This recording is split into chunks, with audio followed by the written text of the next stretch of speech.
Hi, beautiful, curious humans. I just wanted to give a live example of what it's like when you set boundaries and then people become disappointed.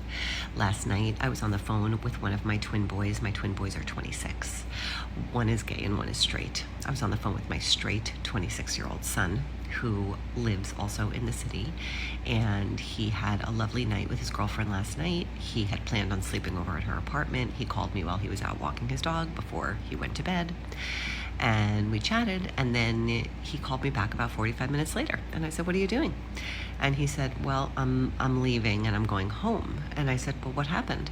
He said, "Her air conditioner isn't really working and it's very hot in her apartment, and he has to get up very early for work, and he knows he needs a solid night of sleep." They had a lovely night together, but he told her he had to go home and sleep at home. And so I said to him, "Was she very upset?" And he said, "Yes."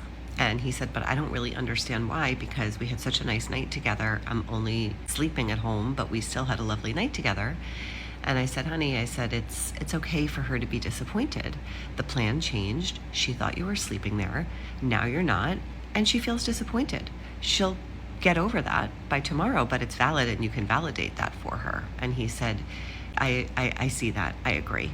For those of you that are squeezing yourself into uncomfortable positions that you know aren't right for you, to try to make other people happy and compromising your own needs, don't do that. Give your partner space to be disappointed sometimes. It's okay. It's a part of everyday life. I know she will recover from this. It is not the end of the world. And he's 26. He has always known how to create his own boundaries and speak up for himself.